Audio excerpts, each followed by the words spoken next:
நஹ்மதுல்லாஹல் அலீம் வனுஸல்லி அலா ரசூலில் கரீம் அம்மா பாத். அன்பான பெரியோர்களே, ஜமாத்தார்களே, அல்லாவின் மகத்தான அருளினால் ஃபஜ்ருடைய தொழுகையை தொழுதுவிட்டு அல்லாவை பற்றியும் அல்லாவுடைய ரசூலை பற்றியும் மார்க்கத்தை பற்றியும் பேசுவதற்காக கேட்பதற்காக நாம் அமர்ந்திருக்கிறோம். ரப்பு சுப்ஹானஹு வ தஆலா நம்முடைய எல்லா அமல்களையும் பரிபூர்ணமாக கபூல் செய்வானாக. ஆமீன். கைரு பரக்கத்துகள் நிறைந்த நாளாக கெட்ட முடிவுகளை விட்டும் முசீபத்துகளை விட்டும் அல்லாஹ்வின் படைப்புகளின் தீங்குகளை விட்டும் நோய் நொடிகளை விட்டும் பாதுகாப்பு பெற்ற நாளாக அல்லாஹ் முழுமையாக இந்த நாளை நமக்கு அமைத்து தருவானாக. ஆமீன். சங்கையானவர்களே, நம்மை மூதேவியாக மாற்றக்கூடிய 4 விஷயங்கள், அதில் 2 விஷயங்கள் குறித்து நேற்றைய தினம் நாம் தெரிந்து கொண்டோம். முதலாவது அல்ஜாருசு, கெட்ட அண்டை வீட்டுக்காரர். நம்முடைய அண்டை வீட்டுக்காரர் நமக்கு கெட்டவராக இருந்தால் அல்லது நம்முடைய பக்கத்து வீட்டுக்காரருக்கு நாம் கெட்டவராக இருந்தால் நாம் மூதேவியாக இருக்கிறோம் என்று அர்த்தம். 2வது வல் மர்அத்து சு, கெட்ட மனைவி. யாருக்கெல்லாம் கெட்ட மனைவி அமைந்திருக்கிறார்களோ அவர்கள் மூதேவித்தனத்தில் இருக்கிறார்கள். 3வதாக நபி ஸல்லல்லாஹு அலைஹி வஸல்லம் அவர்கள் சொன்னார்கள், அல் மர்கபுசு, கெட்ட வாகனம். கெட்ட வாகனம், வாகனத்திற்கும் இஸ்லாத்திற்கும் சம்பந்தம் உண்டு. ரசூலுல்லாஹ் பேசாத விஷயமே கிடையாது. எல்லா விஷயத்தை பற்றியும் நபிகள் நாயகம் ஸல்லல்லாஹு அலைஹி வஸல்லம் தெளிவாக நமக்கு அறிவுரை செய்துவிட்டு தான் சென்றிருக்கிறார்கள். ஒரு கெட்ட வாகனம், ஒரு மனிதர் ஆசைப்படுகிறார், ஒரு வாகனம் வாங்கினா நல்லா இருக்குமே, ஒரு பைக் வாங்கினா நல்லா இருக்குமே, அல்லது ஒரு காரோ அல்லது அவருடைய வசதிக்கு ஏற்ப ஏதாவது ஒரு வாகனம். அந்த வாகனத்தை வாங்கிய நாளிலிருந்து சில மனிதர்களுக்கு ஒரு விதமான இடைஞ்சல் வரும். திடீரென்று ஒரு மனசஞ்சலம், ஒரு மனக்குழப்பம். அது வரைக்கும் வந்து கொண்டிருந்த லாபம் இந்த வாகனத்தை வாங்கினதுக்கப்புறம் வராது. கொஞ்சம் லாபத்தில் இடைஞ்சல் இருக்கும், கம்மியாக இருக்கும். கொடுத்த காசு வர்றது ரொம்ப கஷ்டமாக இருக்கும். ரசூலுல்லாஹ் சொல்கிறாங்க, அப்படிப்பட்ட வாகனத்தை வச்சிருக்கிறீங்களா? உங்கள் வாகனத்தால் உங்கள் அன்றாட வாழ்க்கை பாதிக்கப்படுகிறதா? உங்கள் வாகனத்தை நினைத்து நீங்கள் பயப்படுகிறீர்களா? வண்டி வாங்கியிருக்கோம், எந்த செலவும் வச்சிடக்கூடாது, நல்லபடியாக இருக்கணுமே. தேவையில்லாத மனக்குழப்பங்கள் வாகன விஷயத்தில் வந்தால் 5-10 கம்மியானாலும் பரவாயில்ல, யார்ட்டையாவது கொடுத்துருங்கன்னாங்க ரசூலுல்லாஹி ஸல்லல்லாஹு அலைஹி வஸல்லம். அதை வச்சுக்கிட்டு இருக்காதீங்க. அப்படிப்பட்ட வாகனம் உங்களுக்கு தேவையில்லை. ரசூலுல்லாஹி ஸல்லல்லாஹு அலைஹி வஸல்லம் ஒட்டகத்தை வாங்குவதாக இருந்தாலும் கூட, அந்த காலத்தில் வாகனம்னா ஒட்டகம், குதிரை தானே பாலைவனத்தில் போகிறதுக்கு. அப்போ காரோ பைக்கோ எதுவுமே கிடையாது. ரசூலுல்லாஹ் சொல்லுவாங்க, ஒட்டகம் உங்கள் வாகனம். அந்த வாகனத்தை நீங்கள் வாங்குவதாக இருந்தால் உங்கள் மகிழ்ச்சிக்கு தடையில்லாத வாகனமாக வாங்குங்கள். உங்கள் அன்றாட வாழ்க்கைக்கு தடையில்லாத வாகனமாக உங்கள் ஒட்டகத்தை நீங்கள் அமைத்து கொள்ளுங்கள். நபிகள் நாயகம் ஸல்லல்லாஹு அலைஹி வஸல்லம் சொன்னாங்க. இப்போ அதனால் யாரிடத்தில் சில பேர் சென்டிமெண்ட்டாக வச்சுருக்கிறது, பைக்கோ காரோ, அவருடைய வாகனத்தை சென்டிமெண்ட்டாக எங்கள் அத்தா வாங்கி கொடுத்தது, எங்கள் அம்மா வாங்கி கொடுத்தது, என் அண்ணன் தம்பி வாங்கி கொடுத்தது, என் மகன் ஆசைப்பட்டு எனக்கு வாங்கி கொடுத்தது, சென்டிமெண்ட்டாக வச்சுருப்பாங்க. தப்பு இல்லை. ஆனால் அந்த வாகனத்தின் மூலமாக நிறைய இடைஞ்சல்களும் நிறைய ஆபத்துகளும் உடல் ரீதியாக மனது ரீதியாக வருகிறது என்றால், அருமையான பெருமக்களே, அந்த வாகனத்தை நம்ம வச்சுக்கிறது நல்லதில்லை. அந்த வாகனத்தில் நாம் பயணம் செய்தால் நாம் மூதேவி என்கிற அந்தஸ்தில் இருக்கிறோம். நம்ம சொல்ல ஆதாரபூர்வமான ஹதீஸ். துர்க்கூறி அப்படிங்கிறது இஸ்லாத்தில் கிடையாது. பரவசகுனம், ஜோசியம் பார்க்கறது, நட்சத்திரத்தை கணக்கு போட்டு பார்க்கறது, இந்த பேருக்கெல்லாம் கணக்கு போட்டு பார்க்கறது, இதுக்கு இஸ்லாத்துக்கும் சம்பந்தம் கிடையாது தான். ஆனால் துர்க்குறி ஒன்று இருக்குமேயானால் வாகனம் விஷயத்தில் உண்டு என்றார்கள் நபி ஸல்லல்லாஹு அலைஹி வஸல்லம். உங்கள் வாகனத்தை நீங்கள் சரிப்படுத்துங்கள். உங்கள் வாகனம் உங்களை சீதேவியாகவோ அல்லது மூதேவியாகவோ மாற்றும். 3வதாக ரசூலுல்லாஹ் சொன்ன விஷயம் அல் மர்கபுசு, கெட்ட வாகனம், ஆபத்தை விளைவிக்கக்கூடிய வாகனம்.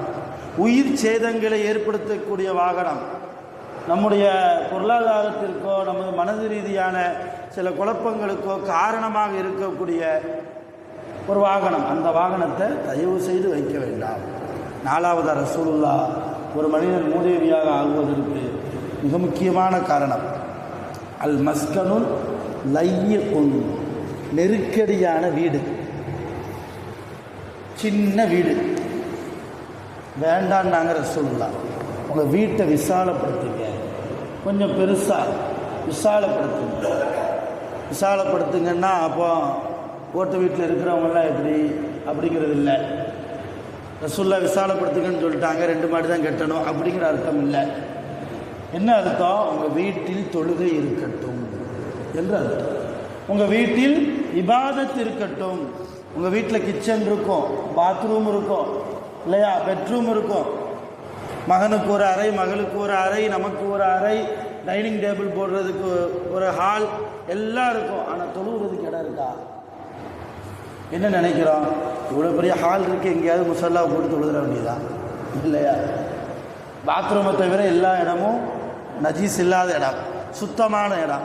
ஏதாவது ஒரு இடத்துல முசல்லாவை போட்டு என்ன செஞ்சுக்கலாம்? தொழுதுக்கெல்லாம் நினைக்கிறோம். தொழுதுக்கெல்லாம் தப்பு இல்லை. ஆனால் சிறந்த வீடு என்பது, நெருக்கடி இல்லாத வீடு என்பது, தொழுகைக்கென்று சில இடத்தை ஒதுக்கணும். அந்த இடத்துல தொழுகை மட்டும்தான் இருக்கணும். அந்த இடத்துல படுத்து உறங்கவோ அல்லது வேறு பல காரியங்கள் அங்கே செய்யவோ இருக்கக்கூடாது. நபி ஸல்லல்லாஹு அலைஹி வஸல்லம் மதீனாவுக்கு வந்ததுக்கு பின்னால் ஒரு சஹாபி ரசூலுல்லாஹ்ட்ட நேரம் வந்தார். ஒரு இஷா நேரம் வந்து, யார் ரசூலல்லாஹ், நாளைக்கு புது வீடு கட்டியிருக்கேன், பால் காய்ச்சணும். நம்ம பாசையில் சொல்கிறேன், அங்கே என்ன பால் காய்ச்சி ஒன்றும் கிடையாது, நீங்கள் வரணும் வீட்டுக்கு. ரசூலுல்லாஹ் சரின்ட்டாங்க, வர்றேன்னாங்க. சில சஹாபாக்களோடு மறுநாள் ஃபஜ்ர் தொழுதுட்டு ரசூலுல்லாஹ் புது வீட்டுக்கு போகிறாங்க. புது வீடுன்னா பெரிய டைல்ஸ் ஒட்டி அந்த மாதிரிலாம் இல்லை, அவருடைய தகுதிக்கு ஏற்ப ஒரு சிறிய வீடு. ரசூலுல்லாஹ் போனாங்க, கொஞ்சம் நேரம் உள்ளே உட்கார்ந்தாங்க, சில துவாக்களை ஓதுனாங்க. அந்த குடும்பத்தார்களுக்காக, அந்த வீட்டுக்காக சில துவாக்களை ஓதுனாங்க. சரிப்பா நான் வாரேன்னு சொல்லி கிளம்பும்போது அந்த சஹாபி சொன்னார், யார் ரசூலல்லாஹ், என்னுடைய இந்த சிறிய வீட்டில் ஏதாவது ஒரு இடத்துல நீங்கள் சஹாபாக்களுக்கு தொலை வைக்கணும். ஒரு 2 ரக்காத் ஏதோ சுன்னத்தோ ஏதோ ஒன்று நீங்கள் தொழுகை நடத்துங்கள். உங்களுக்கு பின்னால் நாங்கள் சொல்லணும். நீங்கள் எந்த இடத்துல என்னுடைய வீட்டில் நின்று தொழுகிறீர்களோ அந்த இடத்தை நான் தொழும் இடமாக மாற்றிக்கொள்வேன். நானோ என்னுடைய மனைவியோ என்னுடைய பிள்ளைகளோ அந்த இடத்தை தொழுகை குறித்தான இடமாக நான் மாற்றிக்கொள்வேன். அந்த இடத்துல நான் வேறு எதுவும் செய்ய மாட்டேன். அப்படியா? ரசூலுல்லாஹ் தடை போடலை, பாராட்டினாங்க.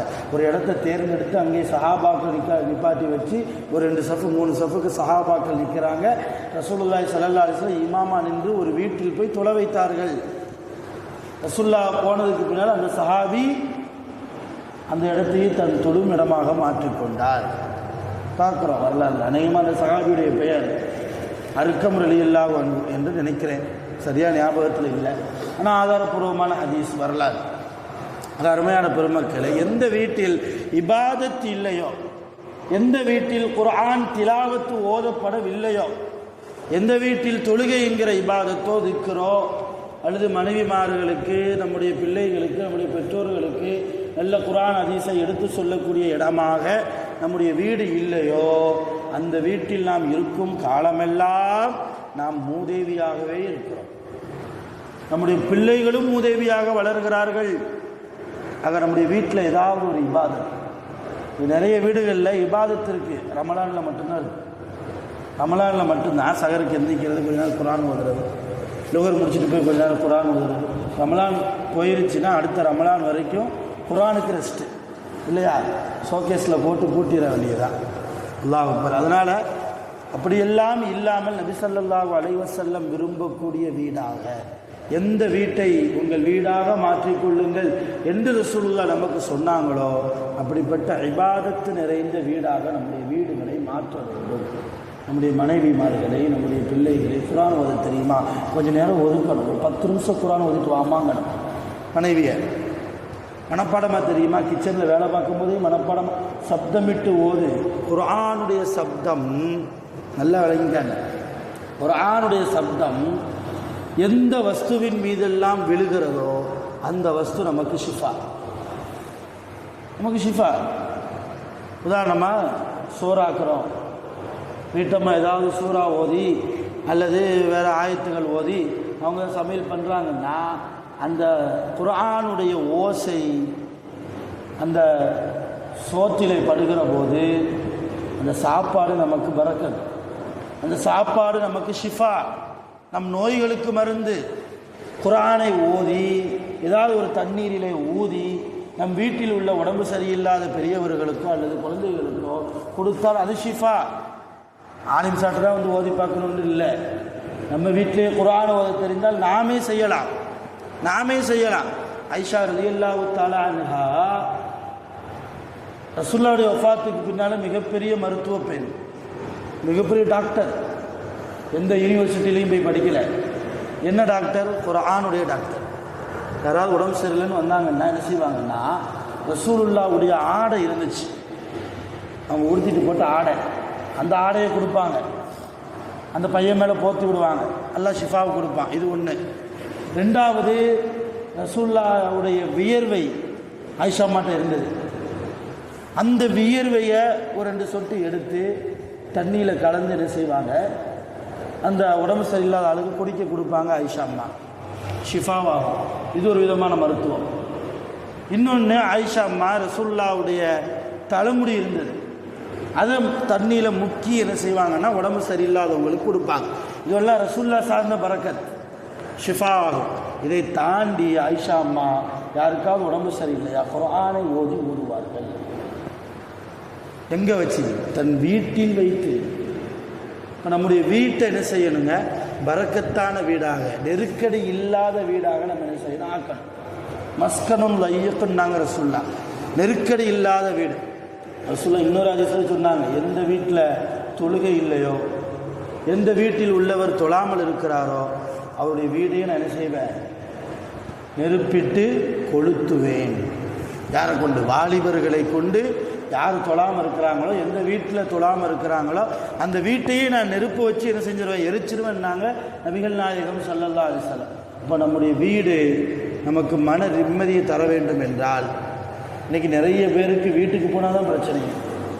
வெளியே இருந்தால் கூட ஹாப்பியாக இருப்பாங்க, ஒரு ஜாலியாக இருப்பாங்க, எந்த விதமான சிந்தனை இல்லாமல் இருக்கும். வீட்டுக்கு போயிட்டாலே எல்லா டென்ஷனும் வந்துடும். வீட்டுக்குள்ளே நுழைஞ்சிட்டாலே ஒன்று அந்தம்மா ஸ்ரீதேவி, இன்னொன்று நம்ம பிள்ளைகள், இன்னொன்று வீட்டினுடைய அமைப்பு. ஆக அருமையான பெருமக்களை, நம் வீடு நமக்கு சகூலியத்தாக சந்தோஷத்தை தரக்கூடியதாக மாற வேண்டும் என்றால், குறிப்பாக நம் வீட்டை வைத்து நாம் மூதேவியாக இல்லாமல் இருக்க வேண்டும் என்றால் இபாதத் நம்முடைய வீட்டில் நடக்கப்பெற வேண்டும். ஆக முத்தாக நபி ஸல்லல்லாஹு அலைஹி வஸல்லம் 4 விஷயங்களை சொல்லி தந்திருக்கிறார்கள். ஒரு மனிதன் மூதேவித்தனத்தை விட்டும் காப்பாற்றப்படுவதற்கு, எதுவெல்லாம் அவன் மூதேவியாக ஆகுவதற்கு காரணமோ அந்த 4ஐயும் சொல்லிவிட்டார்கள். முதலாவது, கெட்ட நண்பனாகவோ அல்லது கெட்ட பக்கத்து வீட்டுக்காரராகவோ நம்முடைய பக்கத்து வீட்டுக்காரர் இருப்பது அல்லது நாம் அவருக்கு இருப்பது. 2வது, கெட்ட மனைவி. 3வது, கெட்ட வாகனம். 4வது, நெருக்கடியான இபாதத் இல்லாத வீடு. இந்த 4ம் யாரிடத்திலேயாவது இருந்தால் அல்லது 4இல் ஏதாவது ஒன்று இருந்தாலும் கூட ஒரு மூதேவித்தனத்தில் நாம் இருக்கிறோம். நான் நேற்று சொன்னது போல இன்றைக்கும் ஞாபகப்படுத்துகிறேன். அம்மல்லதீன ஷக்கு ஃபஃபின்னார், மூதேவிகளுக்கு நரகம்தான் உண்டு. அல்லாஹ் சொன்னார், மூதேவிகள் எங்கே இருப்பாங்க? நாளைக்கு நரகத்திலே இருப்பார்கள். நாம் மூதேவிகளாக வாழ்ந்து மரணித்து நரகத்தில் போவதை விட்டும் அல்லாஹ் நம் அனைவர்களையும் முழுமையாக பாதுகாப்பானாக. நம் பெற்றோர்களை பாதுகாப்பானாக, நம் மனைவிமார்கள் பிள்ளைகளை பாதுகாப்பானாக. எல்லா விதத்திலும் அல்லாஹ்வுடைய அருளை பெற்று அல்லாஹ்வுடைய ரஹ்மத்தை அடைந்தவர்களாக, சாலிஹீன்களாக, இபாதத்துடையவர்களாக அல்லாஹ் நம் அனைவர்களையும் ஆக்கி அருள் புரிவானாக. சுப்ஹானல்லாஹி வ பிஹம்திஹி, சுப்ஹானக்கல்லாஹும்ம வ பிஹம்திக், அஷ்ஹது அன் லா இலாஹா இல்லா அன்த, அஸ்தக்ஃபிருக வ அத்தூபு இலைக். ஆமீன். சுப்ஹான ரப்பிக ரப்பில் இஸ்ஸத்தி அம்மா யசிஃபூன், வ ஸலாமுன் அலல் முர்ஸலீன், வல்ஹம்துலில்லாஹி ரப்பில் ஆலமீன். ஸல்லல்லாஹு அலா முஹம்மத் ஸல்லல்லாஹு அலைஹி வஸல்லம், ஸல்லல்லாஹு அலா முஹம்மத் ஸல்லல்லாஹு அலைஹி வஸல்லம், ஸல்லல்லாஹு அலா முஹம்மத் யா ரப்பி ஸல்லி அலைஹி வஸல்லம். ஸலாம்.